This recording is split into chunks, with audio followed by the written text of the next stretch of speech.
we're good to go. Okay. I want to welcome everybody to the Town Planning and Zoning Commission meeting for October 12th. And if you could rise for the Pledge of Allegiance. Pledge allegiance to the flag of the United States of America and to the republic for which it stands, one nation, under God, indivisible, with liberty and justice for all. Noreen, if you could do the roll call, please. Sure. Chairman Payne, Here. Commissioner Claffey, Here. Commissioner Haggerty, Commissioner Havens, Here. Commissioner Linares, Here. Commissioner Trister, Here. Commissioner Woods, Here. Commissioner Braverman, Commissioner Droz, Here. Commissioner Gill. Here. All set. Very good. We're going to set Commissioner Gill for Commissioner Haggerty. And the approval of the agenda is next on the item. I don't see any changes. And the next is public participation. We have something that Renata's going to read in, a letter that needs to be read into the minutes.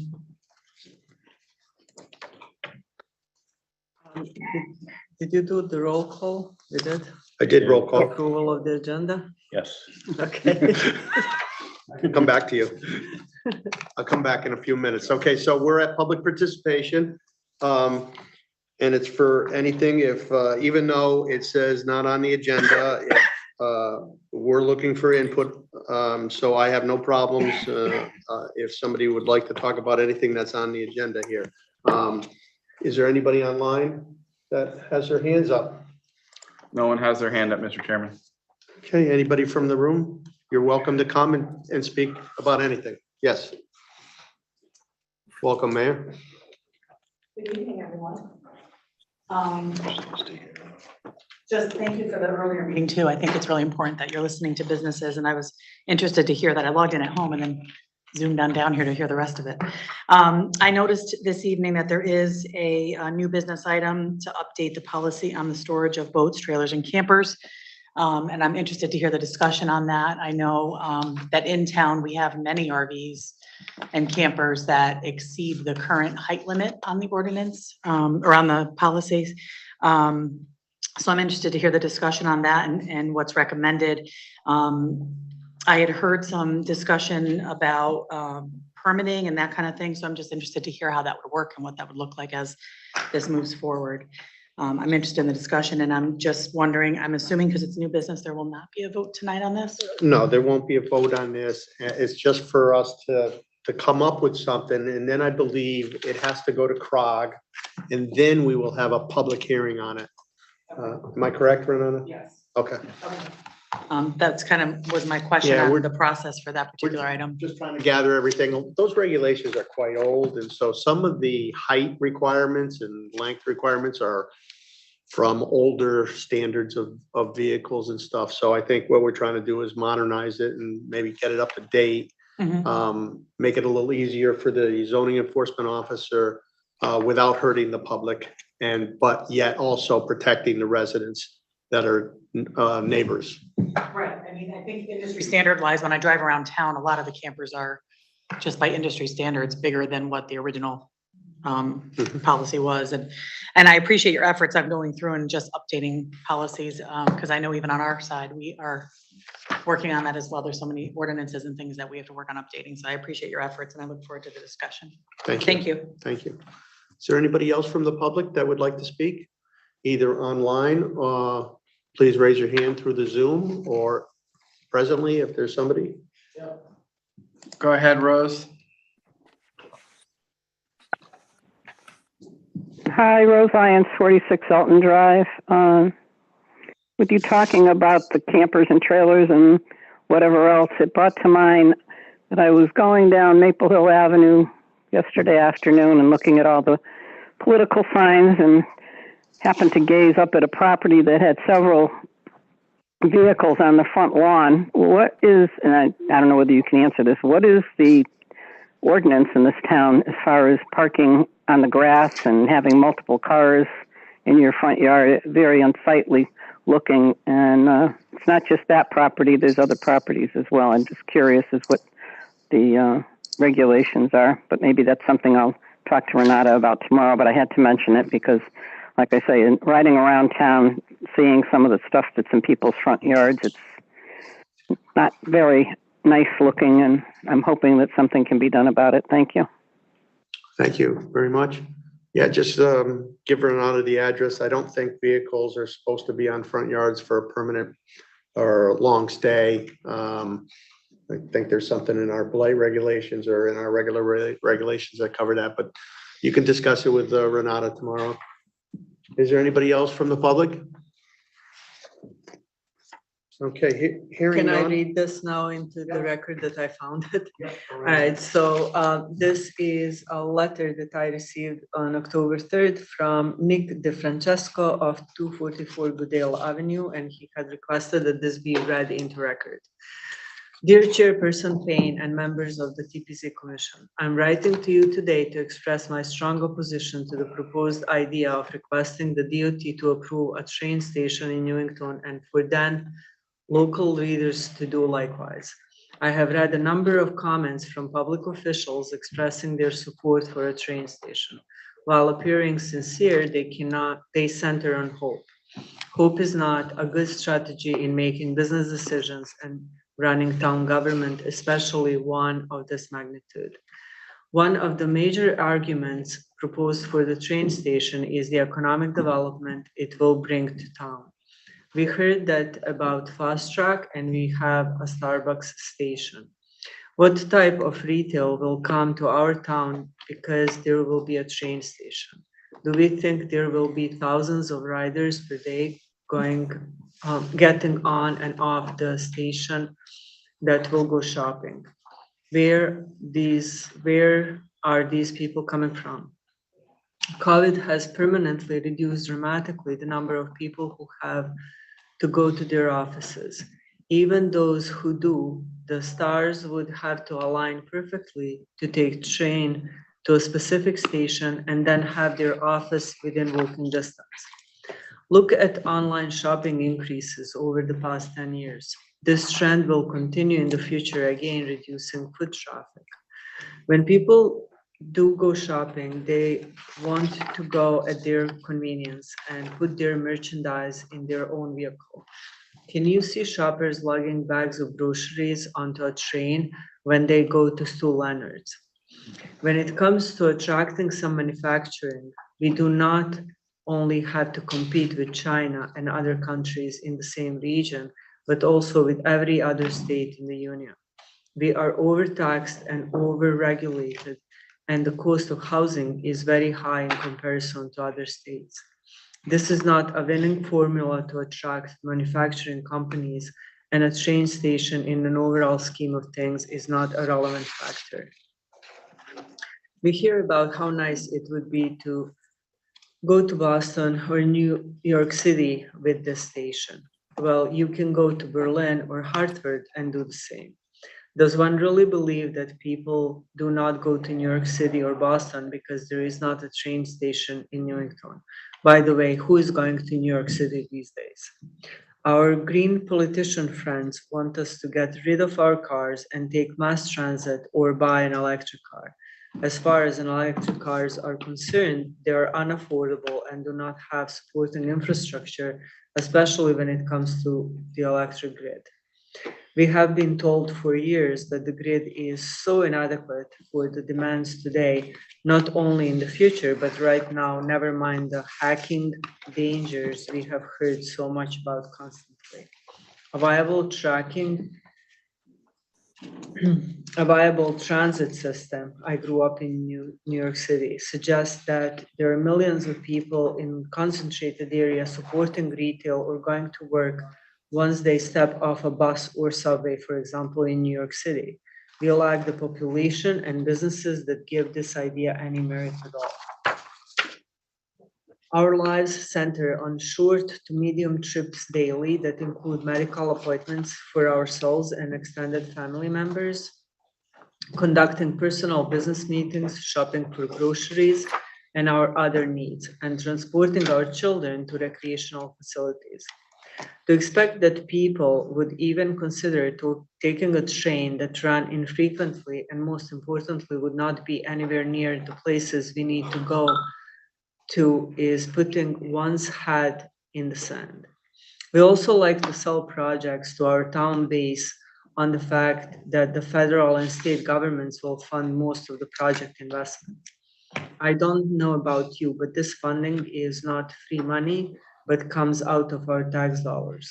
Tax dollars wasted in so many ways, as our DOT has demonstrated in past with massive cost overruns and other useful projects like the HOV lanes and fast track. Let's spend our time and effort and dollars working on improvements to various areas of town that have closed stores and other logistical problems like the layout of Market Square. Sincerely, Nick DeFranco, 244 Goodell Road, Newington, Connecticut. Thank you, Renata. Okay, hearing nothing else, without any objection, we'll move on from public participation. The next thing on our agenda is zoning enforcement officers report. Everybody's got the report in front of them. Do any of the commissioners have any questions for our zoning enforcement officer? Vice Chairman Claffey, go right ahead. The 2661 Berlin Turnpike, the Spooky Town, is that the next to Wren Kitchens? Yeah, that's, yep, correct. Went in where the old Pier 1 Did was. they apply for a sign banner permit? Yep. They have. Yep. And that one meets the, Well, what they gave me on the permit was supposed to meet it. It does look quite large, yes. so it does meet our requirement for For what they signage put for a on, banner? yes. I mean, it's up for the 50 days. It's gonna be down, whatever, right after October, Okay, or right after Halloween, sorry. okay. I just thought it was bigger than even some of the ones that we get for the sale at our PC. I mean, what they showed me on the permit application met the requirement. I can't get out and measure that one. It looks pretty big, yes. So in other words, you may be right. No, I'm just, I chuckled because the ends were folded up the other day and like tack, so I'm like, I thought of you. I need to get rid of a half a square foot here and half a square foot there, so I'll tack up. So don't worry, Any other questions? How's Stam Road making out? So I can report that we removed 17 vehicles, as you know. They ended up negotiating. He paid a fine of $24,000. And he removed, part of the deal was he could remove the vehicles from the highway garage where we were storing them. He couldn't bring them to any property in Newington. I think most of them went to Copart, which is mostly in New Britain. All the vehicles have since been removed. It's been paid. And then the property 2 buildings down where he was storing another 20 vehicles, those were all removed as of last weekend. So all the vehicles have been removed. Except for the ones that are in the building. Whatever ones are in his building are still there and he is still operating as far as I know. Well, those are gonna get removed too, right? The ones inside the building, I'd have to discuss with the town attorney. I thought that's, did he get approved for No, No. he has no approval for an automotive dealership. There's no so he has to automotive close, use He has to special move permit everything there. out of there. He can't operate anymore. So, so he has no, so just so I understand, so he has no option other than getting out of town with this whole bit. He can't reapply with the state and ask for a new application, hearing He to can get do his it. permits. it appears that property is never going to meet the regulation because it's within 100 feet of the residential zone. Okay, yeah, he's applied twice to that same property and it's, and okay, it's got denied both times. okay. Correct. So is it possible that he could find another piece of property that has an automotive regulation approval already because they travel with the land somewhere else in town? It's possible. Sure, or he could find one that he could meet the requirement for. Right, Will he do that? I don't know. right. Will you, so you'll report back to us whether or not. they're I gonna can, remove the we're rest of the also, cars? yeah. And then we also haven't had an update in a long time on the court case Do you think maybe at our next meeting, we could have the attorney in to talk about the court case and our town attorney? So I, that we could get an update? I can ask. I am always hesitant to like initiate those things because we get charged a lot of money each time, but I can absolutely ask for an update. I mean, I can give you an update as to what I know. I haven't but- seen anything in court. So I would like an update from the attorney, and I'd like our town attorney in. And it would probably have to, it's a legal matter, so we'd have to have an executive session. Mhm.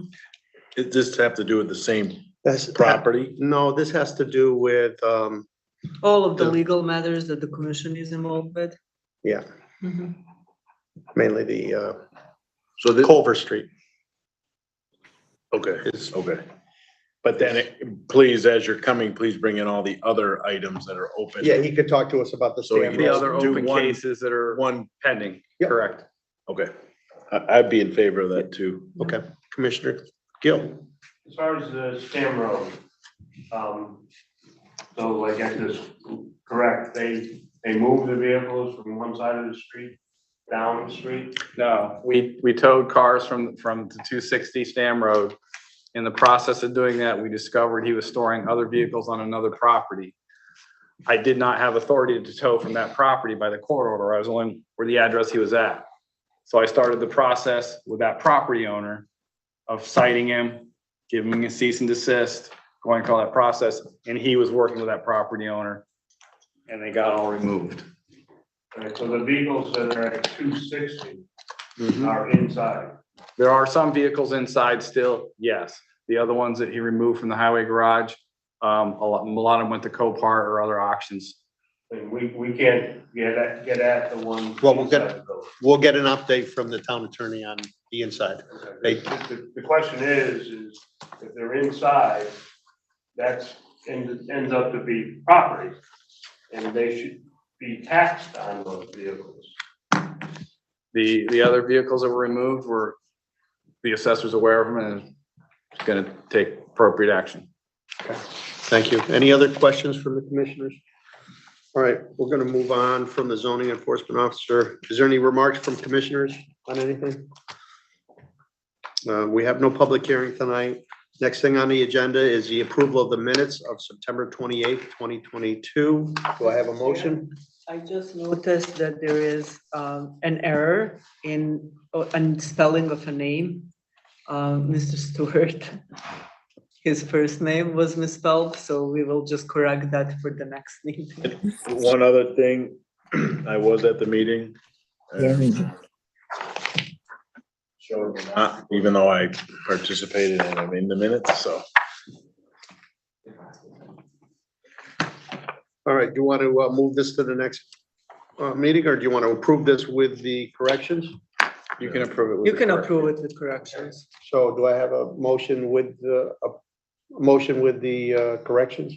So moved, Mr. Chairman. A motion made by Commissioner Havens. Do I have a second by Commissioner Claffey? Any discussion? Any other corrections? All those in favor? Aye. Opposed? Motion carries.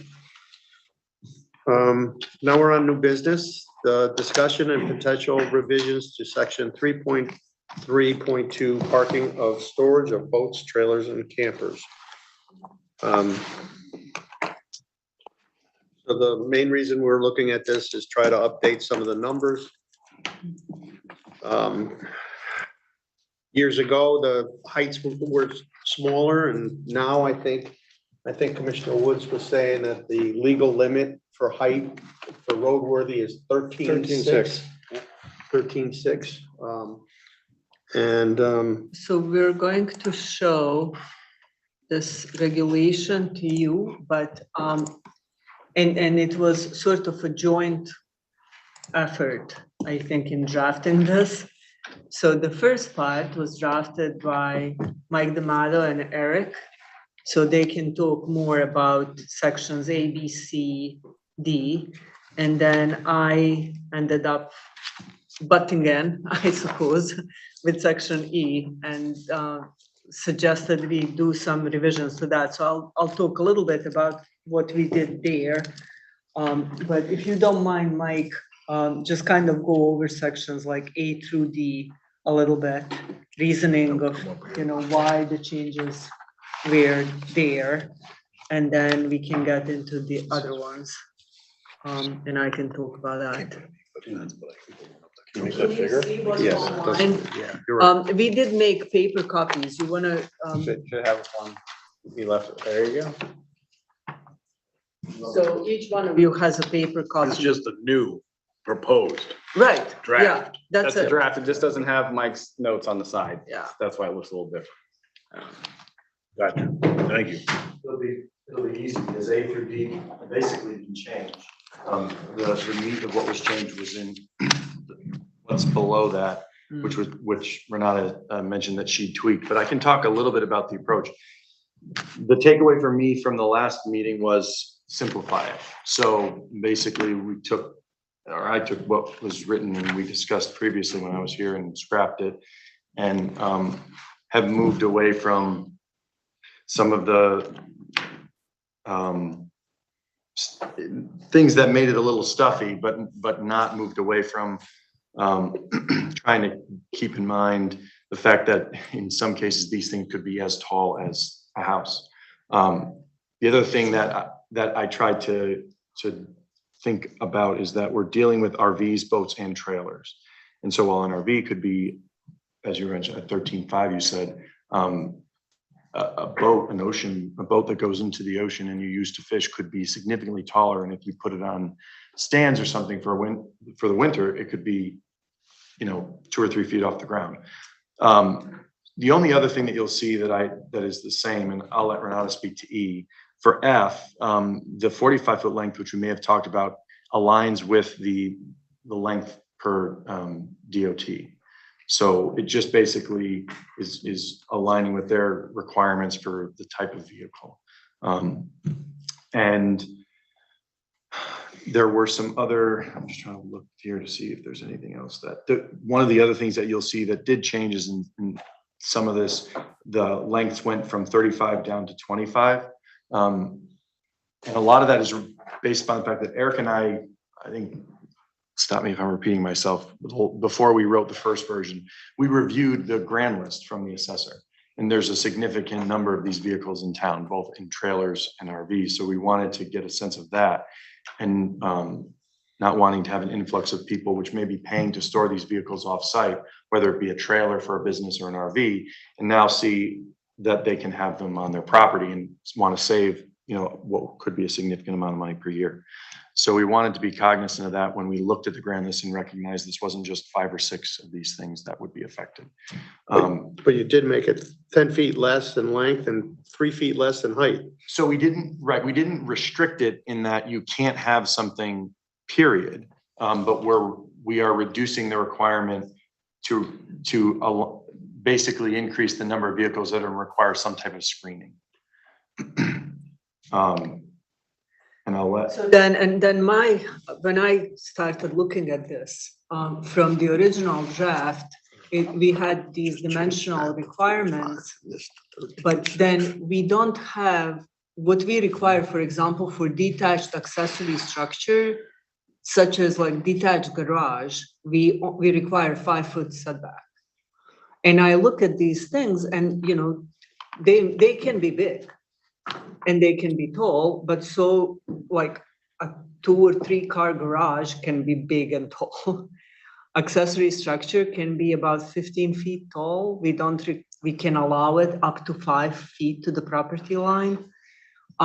We also, when we did commercial vehicles, we said you can park it up to 5 feet to the property line.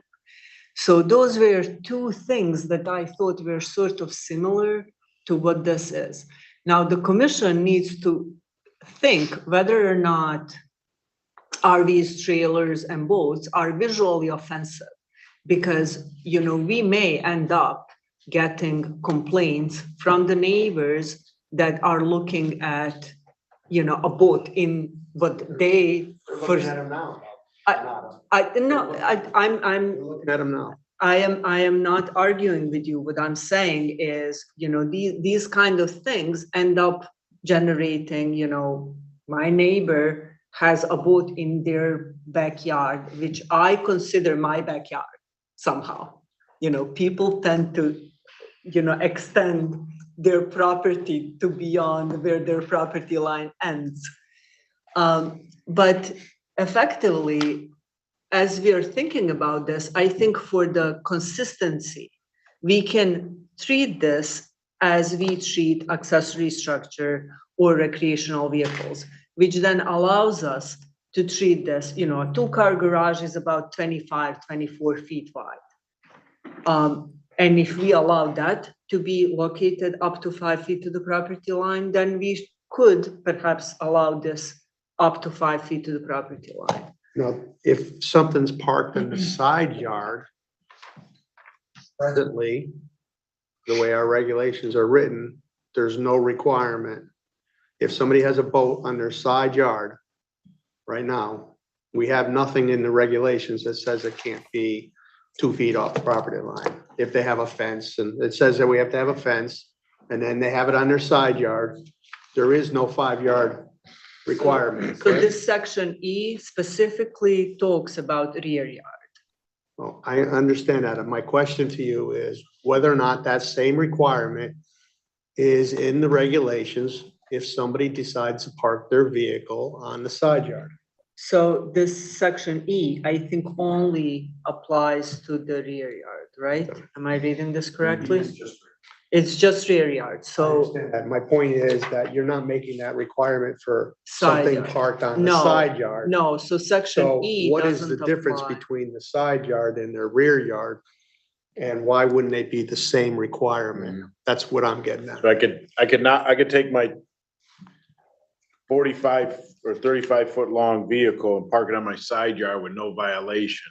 But once I back it up into my backyard, I have to now coincide. Can I with 1, make 2, a and point 3. here? Under the Yep. parking regulation, 6.1.1, there is a 5-foot setback for parking. It's not in the commercial vehicles, it's parking of all vehicles. So, But wouldn't, Specific 6.1.1H is distance from a property line.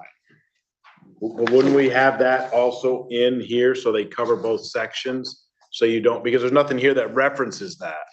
So in code language, you would see the reference points. I guess that's what threw me off. I'm like, there's no side yard here. I guess I can just pull it up, but you corrected me, which I get. But this just doesn't have to do with, you can get we're really talking about non-commercial vehicles here. Meaning a 40-foot by long by 13 high by 8-foot wide fifth wheel is not commercial. Any no, owner. it's almost like a house. It's a But little yeah, house. but what I'm getting in the you really, that would not fall under any commercial. That's what I'm trying to understand why we're separating these. So I want to back up Okay. quickly and cover something else. So just to clarify, basically a vehicle is going to fall into one of 3 categories, 0 to 25 feet.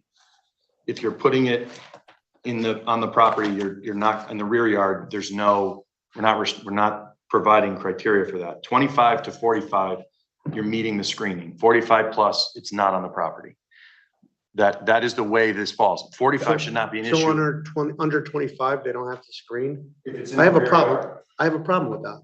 I think anything that's in the rear yard, if it's a camper, should be screened, whether it's 25 feet or 35 feet. Okay, so that's So there is no flat prohibition to a 35-foot vehicle not being allowed on the property.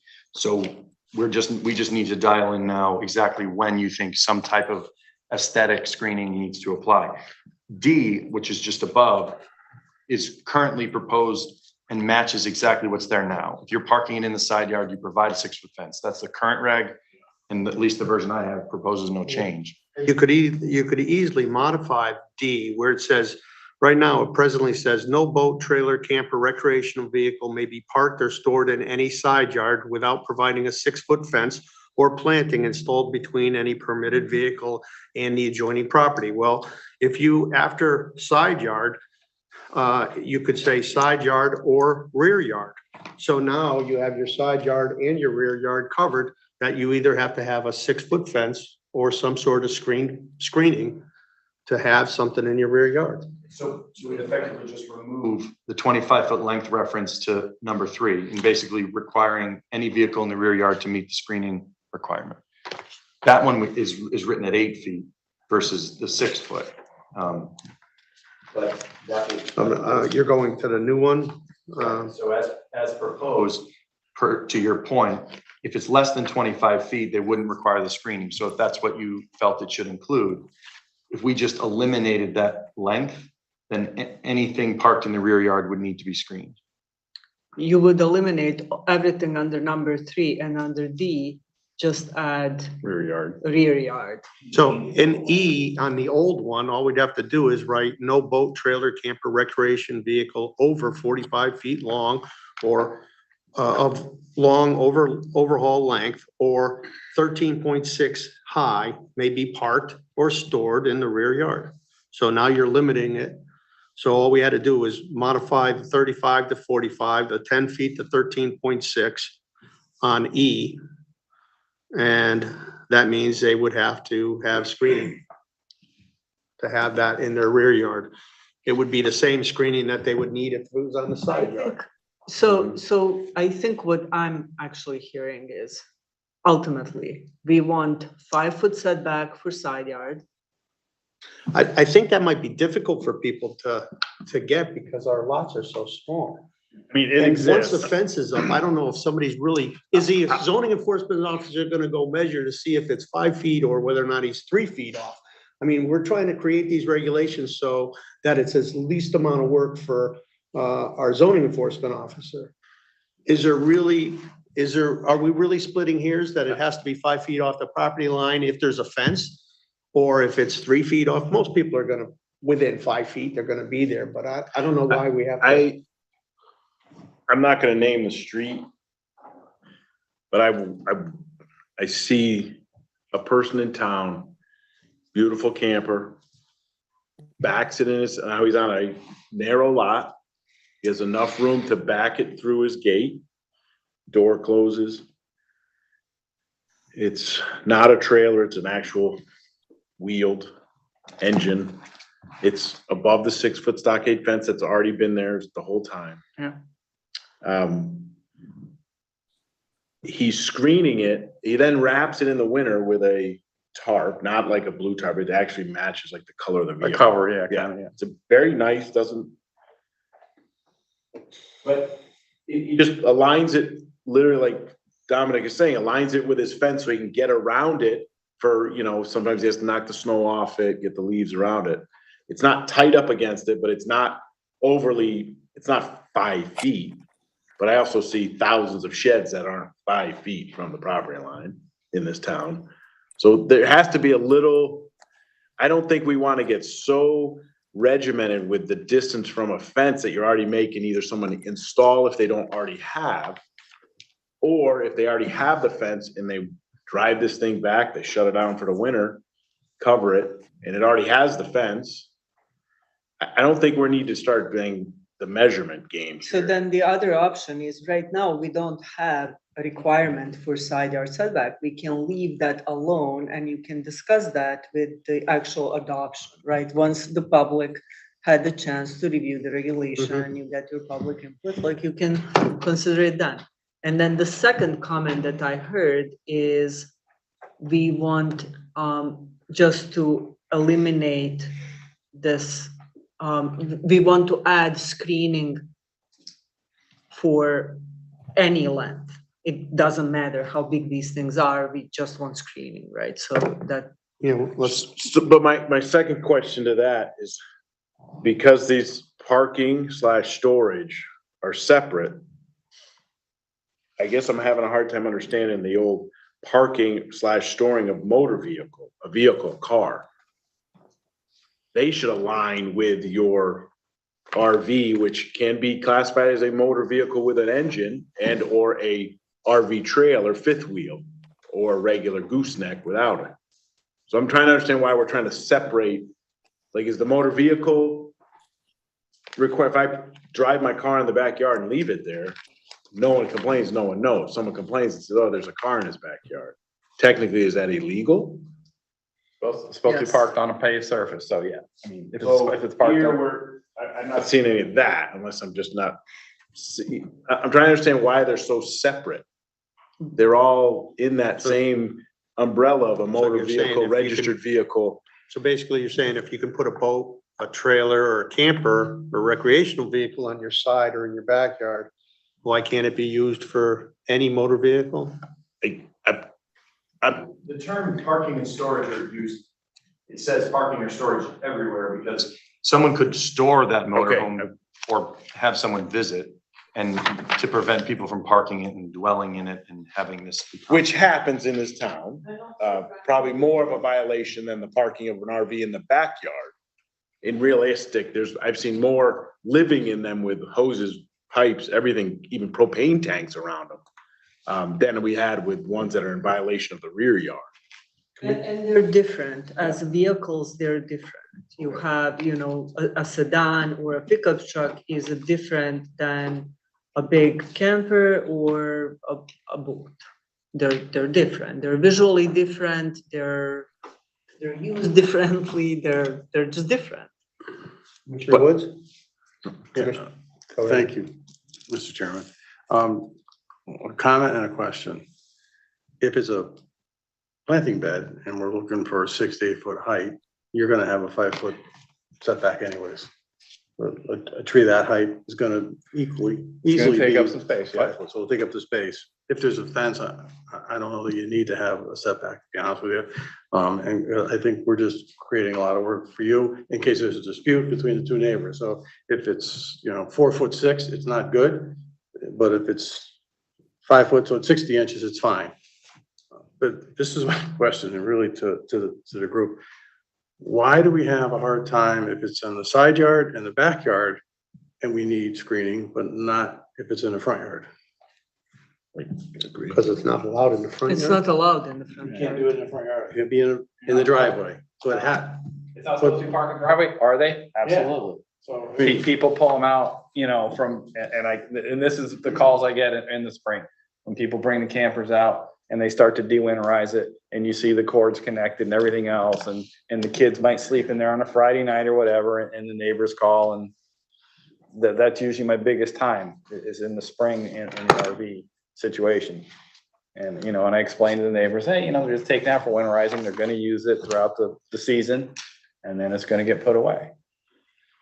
And then my last question is, if we're abandoning the height, there is no height restriction, correct? This doesn't, at least my sheet doesn't say anything about height. So I suggested that we remove that because again, I'm thinking we should just treat this as we do accessory structure. Now they come standard height. I have hard time imagining that this could be more higher than 15 feet. Now, I suppose a boat with some kind of like a stick could be higher than that. 13. What do you see in those, like a traditional fishing boat? They're called outriggers in the towers up So there. I think it's possible that it could be higher than 15 feet. Maybe we use, but 15 is like, again, it's just feels excessive. But If we're betting, we should stick with a 13.6. That's legal for the road. Yes. And I understand a boat could be bigger, but we also, I don't think we want to put a boat in a residential property that's 15, 18, 20 feet high. Correct. I think that's a mistake. At 13.6, it can go on a trailer, still at 13.6, because that's the clearance. That's the maximum clearance you can have without being permitted. So to drive on any road in the state, 13.6 is the legal height, except for a few bridges, obviously, that are under that. You'd have to go around them. But you don't need a special permit. I think that's the height Yeah. I think we should go by. I don't think you'll see a camper, but you'll definitely see a boat. Yeah. In excess of that height. Commissioner Gill and then Commissioner Droz. Okay, as far as the setbacks, just something to think about is the wings on these campers that come out. Right, I can see if we set it at 5 feet and they have a wing that comes out 4 feet, I can see a neighbor saying, he's not abiding by the setback. Because they have extensions that come out, 3-4 feet. I'm just, you know, Okay, if we're gonna put a number down there, we just have to know that could happen. okay, thank you. Commissioner Rhodes. Just really quick, the really tall boats, the extra floor that's on top, it's called a flying bridge. And very realistically, a boat with a flying bridge is not getting trailered. They're too big for that.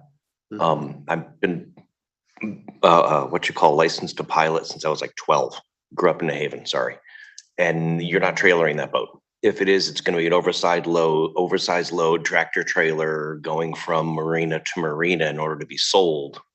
So the likelihood of our seeing a boat that tall is going to be for the sake of your outriggers, for the sake of trolling, which you could get on a smaller boat. But then to your chuckle before, it's more like a stick than an actual structure. Just an aside on that difference between height on boat versus height on camper. Thank you. Commissioner Claflin. Do we have a lot of boat complaints from, I see occasionally based on season, like now you start to see them because they're getting pulled out, but do people complain in the middle of January that there's a boat next door? Not necessarily, no. I'll get probably 2 times a year, maybe 3, I'll get a complaint. Hey, you should drive down XYZ road. And I can drive down that road and I can see 10 campers. Yeah. And none of them have screening. They're all parked there, you know. And there's your boat. Yeah, and there's probably a boat in there. And then, you know, if we kick that can down the road and I carpet bomb one street in town, everybody's gonna like. So this here, just to refresh people that might be listening online, is we don't have an abundance, like, do we have like 50 complaints a year? No, that is kind of a point. Like of all really to three, like make. combine the boat and the storage of vehicle, or like, do we get? No, considering how many of trailers and campers and boats, frankly, we all see, just like walking and like circulating the community, we do not have complaints. We get random complaint here and there, but that is by no means a very frequent. Would you say the complaints come more on the equipment side of the world, like construction equipment, contractor equipment? I'm just trying to see where our head game is. Like, are we really diving too deep and trying to cut it up other than 13.6 height, no side, screen it with 6-foot fence, and have a good And day? if we're cleaning regulations, we might as well do it the best we can. Okay. So, you know, if we're really cleaning it up, then let's make it so that it's the best reg we can have. Yeah, but to answer your question, it's maybe a couple complaints a year about RVs, and like I said, it's usually in the spring. I don't think I've gotten maybe one complaint about a piece of construction equipment in somebody's yard. And since we fixed that commercial reg last winter, or, you know. Okay, Commissioner Havens, go ahead. Just a quick question. In D, it says that you can't be parked or stored in the side yard, and we're going to amend that to include the rear yard without providing a 6-foot solid fence or permanent planting.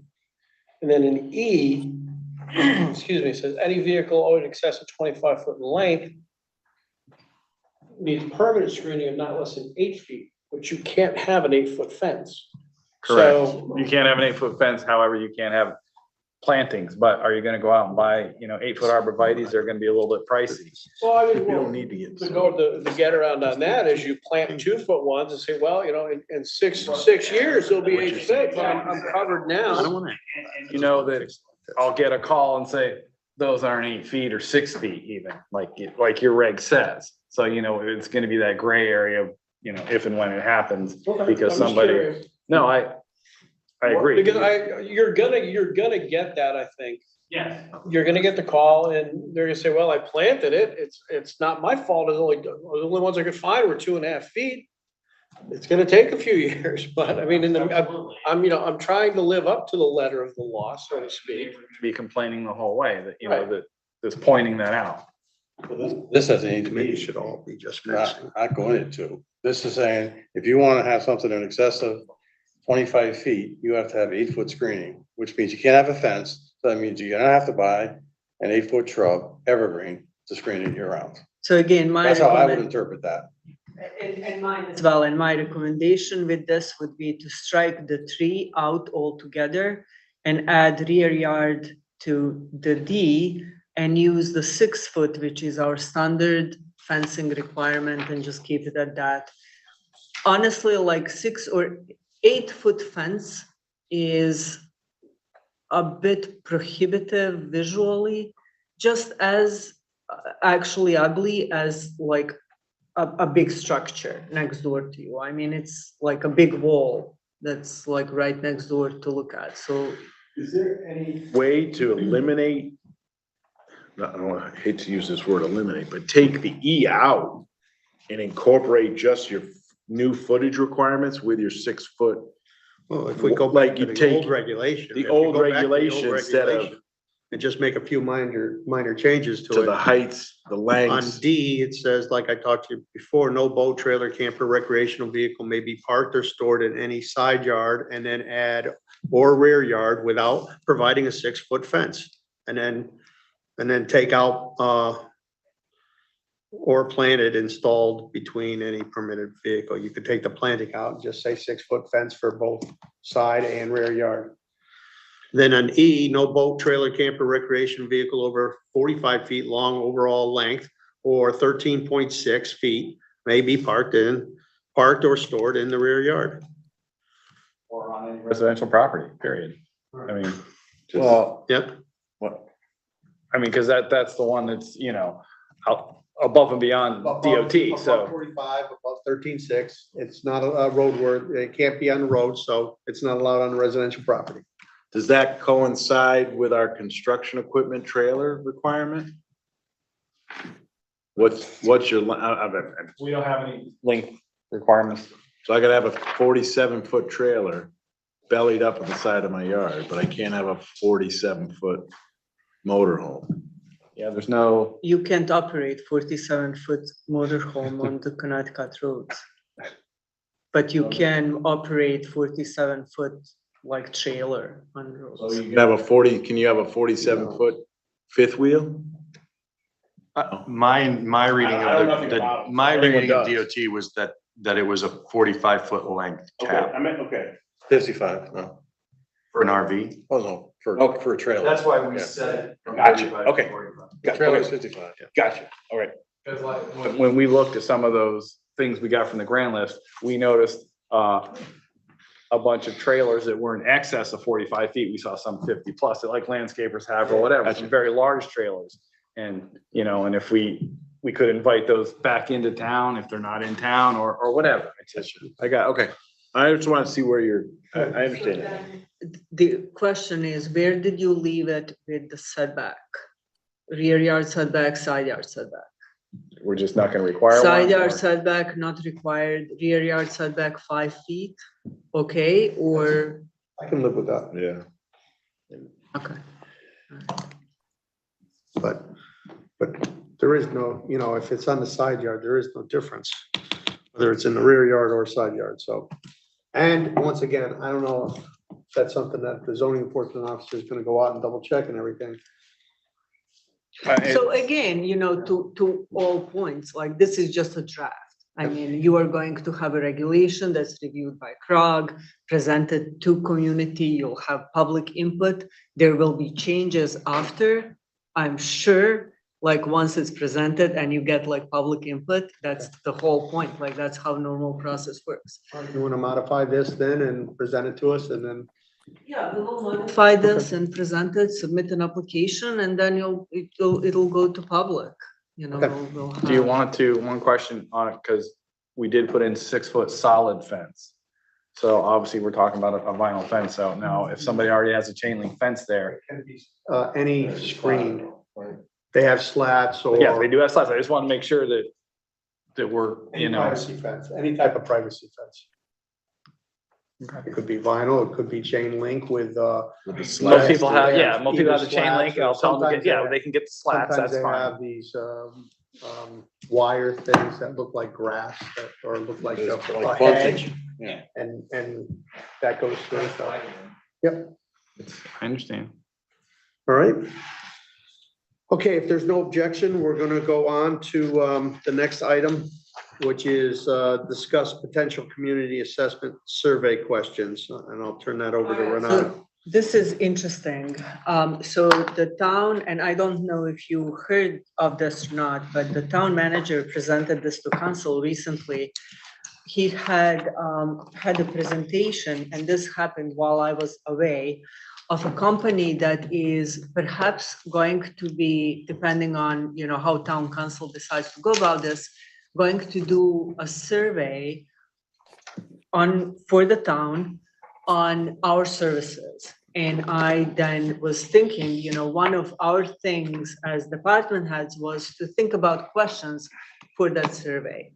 Because we represent you as land use boards and commissions, I thought it was appropriate to come to you and kind of talk about what generally, I'm not asking you what questions to ask. I'm asking you generally what kind of questions we should be thinking about. So here's kind of what I'm thinking. I don't think this should be visioning questions. In my mind, I don't really want to go out and ask, does community want development? Does community want environmental preservation? Do we want historic preservation? Like, I don't think this survey should be about that. I also don't think necessarily this survey should be about, you know, as a planning department, how do you rate us? Do we do a good job? Do we do a bad job? You know, how is my zoning enforcement officer doing? You know, do we respond quick enough? That actually, you may disagree with me. That may be something that we should ask community. But one of the things that really is like my kind of like, you know, presses on my heart a bit is I always see same people coming to my meetings and commenting on things. And it's always the neighbor next door. It's never, who is this community? You know, I don't see like a true representation, which tells me like something in my job. I am not doing something good enough, that somehow I'm boring. I'm not doing something good enough, that I'm not like reaching out well enough to audience, to interest them in what we are doing here, so that I'm like getting feedback. So personally, I would like to use this company to help me with that. Like I would like to ask them to help me come up with some questions to help me with this outreach stuff. And I kind of wanted to talk to you and see, what do you think of that? You know, the town manager suggested something about like, you know, maybe about downtown, maybe about, you know, there is a million questions we could ask. But I think you as the lead land use agency should be at least the agency that I asked this. Like, should it be about department performance? Should it be about specific questions? And then I have like plenty I can think of, right? Or should it be more about who is missing from these rooms, who's not talking to you, and how can we get them into the room? For commissioners' comments, anybody have anything? I think it bodes well with questions maybe of how this department can interact with the community of building, you know, or transitioning a community. It has a cycle to it, like a restaurant. Like a restaurant comes in for 3 or 4 years, and then they cycle out and another one takes its spot. So like, I look at it as our job as a commission is really just to wait and see who comes to us. But how can we flip that to be more open to, you know, changes in areas where something might not fit? We did the TOD, like an overlay district, and it got great traction. And now look, the dirt's moving and buildings are being built and communities are growing. It seems we haven't had that in the past. It was like, well, here's our rules. And if you can fit that peg in this box, in this square, good. If not, next. And now I think we have to engage more of what's hindering people from coming to this town in a form of development, not in a form of complete residential, like there's not much land left, so when someone wants to put an addition on their house, they don't come to zoning unless they can't fit it per se. They go to the building department, oh, I'm gonna put that second story on, and they never come to us. We have an obligation of, if there are things in our regulations that are wrong, I think we need to engage more with the development side and the ownership side of the community, not really like how you're doing, like that performance is based on that. I don't make that up. The town, your boss does. Like she meeting, and he and she meeting this, check the box. Yes, yes, did well on this, need to improve on that. I think we just need to engage with more of the ownerships in town of the buildings that are dilapidated. Why? Do we need a overlay district for the best market area instead of the standard policy we have in zoning? Thank you. Any other commissioners? Commissioner Woods. I've been on this commission, I think, for 5 years now, something like that. It is drastically different now how it operates as when I first got on. My personal opinion, not because I sit here, but much, much better. We are much more efficient. We are much more user-friendly. When people come in here, we make them feel welcome. We do everything we can to work with them. So if there are issues, to work through those issues, to get them out of the door so they can do whatever they want to do, start a business, add on to their house. And that's through our chairman's leadership. He's done an incredible job. We would take applicants, they would come in, we would more than likely pass it, but no, we don't pass it on the first night. Why? Because, well, we don't do that. Well, why don't we do that? There was no reason not to do that. So we make them, come back. Now, for a homeowner, it's aggravating, but for, a business that's got an army pool, a room full of engineers and architects, it's very costly. So you want to send out a message, don't come to Newington, because we don't want you. And again, Commissioner Payne has done an excellent job leading this board into, look, we want to work with you. And Renata, you have done a fantastic job. When they come to us, you've already got most of the questions that we're going to ask answered, so they have the right answers, and you've worked it through. You said, and they have the option, right? If you tell them, look, you could still put in your application, you can go in front of the commission. I personally think you probably won't make it, but you have that right to do that. But again, you're working with them all through the issues, if there are any. I don't know how you fill this room. The only way you fill this room, get something controversial. Have someone come in here that wants to build houses on Cedar Mountain. Every single chair in here, and the Zoom features will be booked solid for 5 years until it goes away. That they'll fight for. Do something on Mill Pond. That they'll fight for. That's what brings people out. Unfortunately, it's controversy.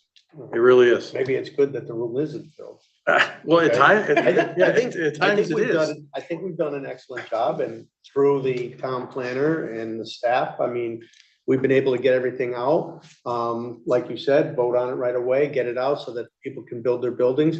I think what's important is, after they get their approval, are they going through the process correctly? Is the process business friendly? Is each department That's moving excellent things point, along? actually. Is there because, problems with the building department? Are they offering all the possible things? Are they saying, I can't do that? Are they helping them? Hey, you have to do it this way or this way to comply.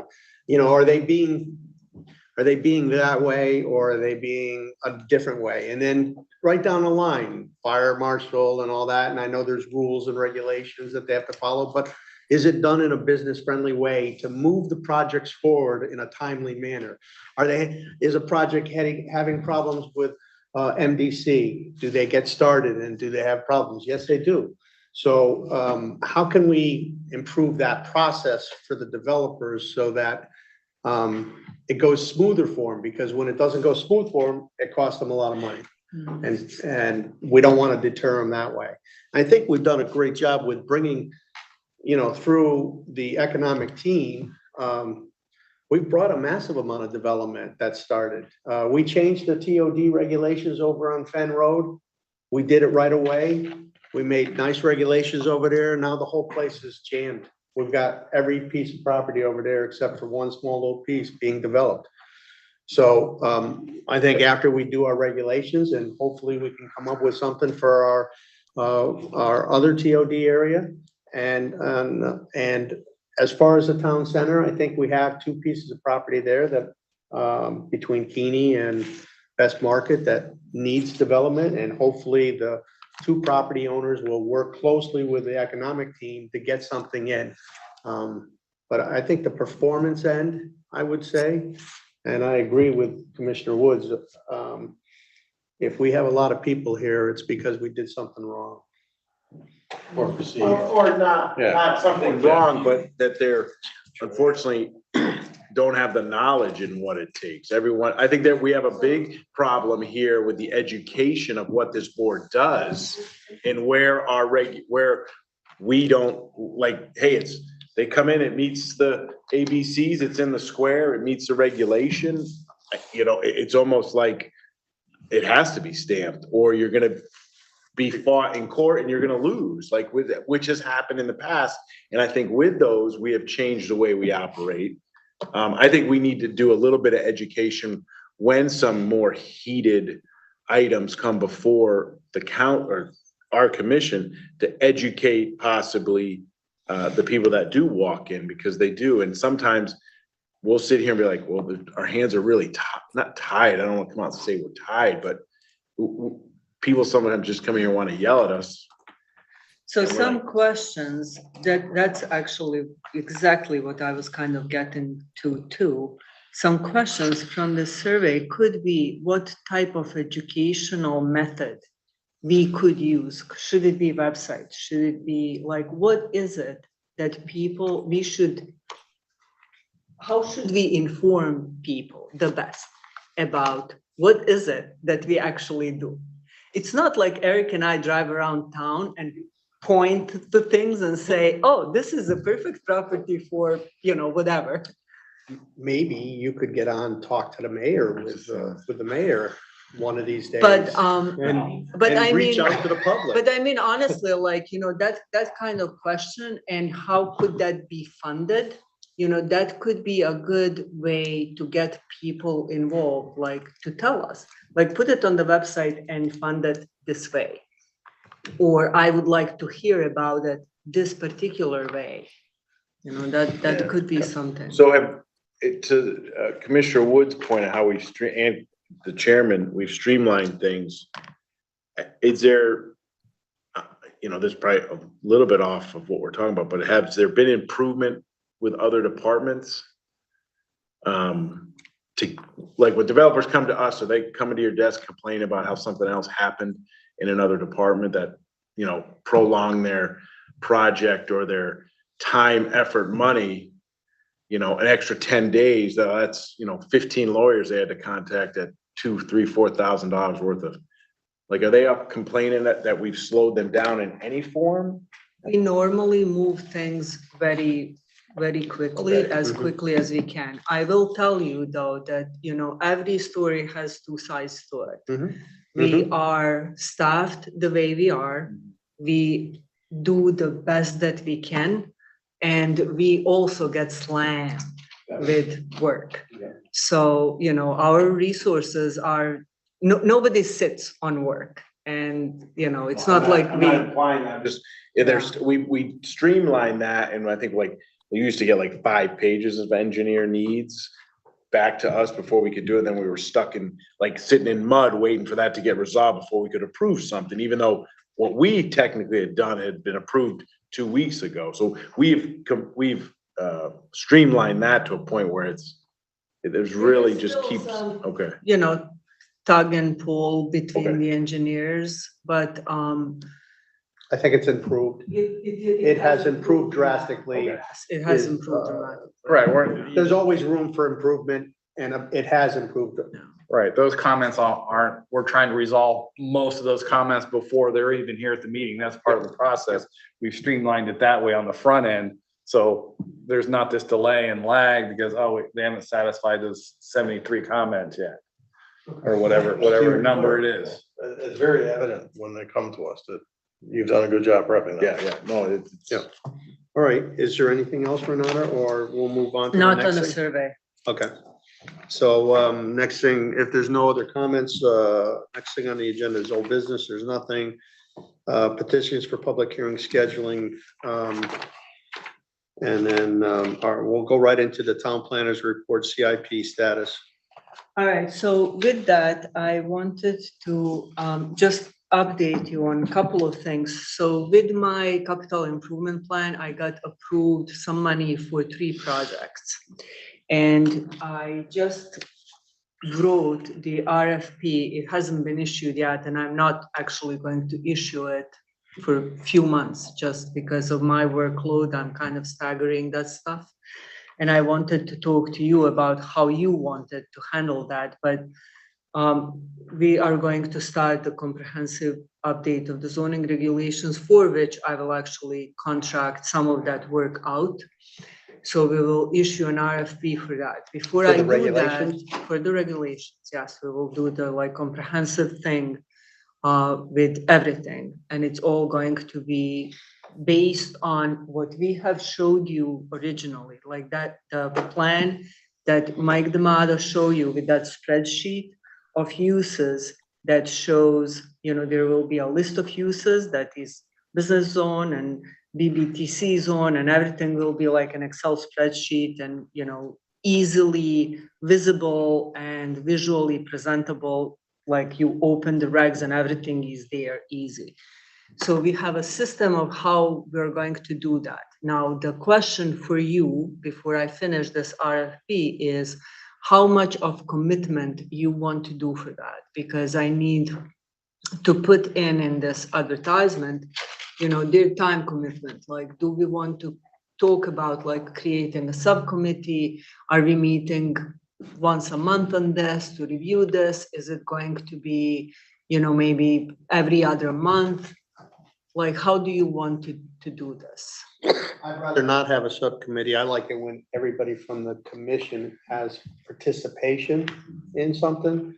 In the past, we've dedicated an hour before our regular meeting at each meeting to go over, and we could go by page and get through the regulations. So after 3, 4, 5 meetings, we're through it. That may be a little bit too much, I Doesn't have to think. be, it could be one, meet for 2 weeks and then stop and then, but my idea would be to have a meeting before our regular meeting to discuss Okay. the zoning regulations and the changes that you're proposing, and then get our comments And and, then think of an average, like maybe once every 3rd meeting to have that. Like that could work, just because, I'm anticipating a lot of like applications and a lot of work. Our normal meetings will take like 2-3 hours. So I don't want to tack on an hour on like every meeting. Yeah. anyways. yep. Is that all right with everybody? That plan sounds good. Okay, so we'll probably start that process, I'm thinking like January-ish.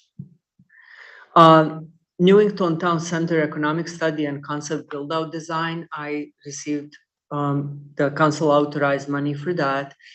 And as I was looking into that project, I realized that I actually want to split that into 2 separate things. I think I need to do first market study, economic analysis of downtown. And then I want the design element to be done as informed by the economic analysis. And the reason why I want that is we did all these downtown design studies before. We did design visioning, we did downtown studies, we did a number of them, as Ms. Lyons mentioned before, but they were not informed by any kind of market analysis. So we invite people, they come in, they say, we want this, we want that. I'd like, this kind of store, and I'd like this kind of service, but there is no connection with what is supported by the actual economic realities. There is no, we don't have the information that's necessary to say what's actually likely to happen there. So I was thinking I will split the money that I have and first do do the economic part. And then when we have that, then we'll hire a separate firm to do the design part. And that will take like input from people and, like a normal process, right? And then lastly, the economic part for the Newington Junction. I finally got an invitation for a follow-up meeting on the Krog's TOD study. I keep on waiting, and I don't want to spend any money that I got on that because my basis for this project is the Krog's study. I want to start with what they have and then take off from there. So that I finally received an invitation for a meeting like a couple of weeks from today, and then we'll see what they have, and then hopefully I'll be able to move on with that project too. So that's where these projects are.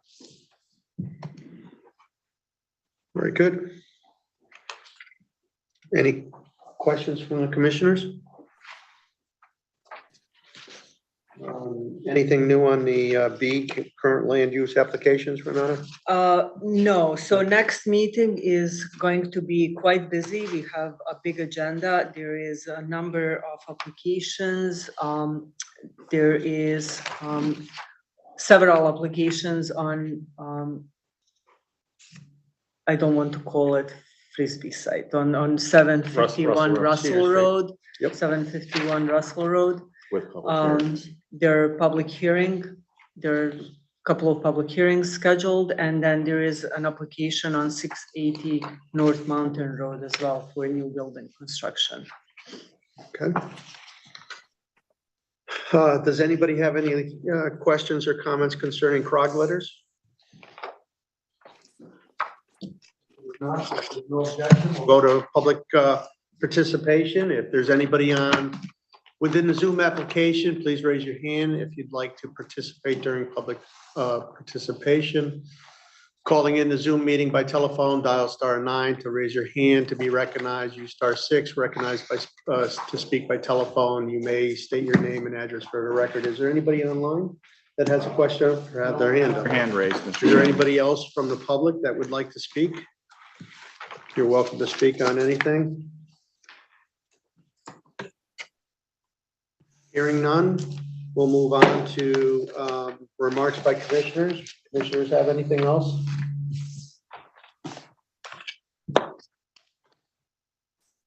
Hearing none, I'll ask for a motion to adjourn.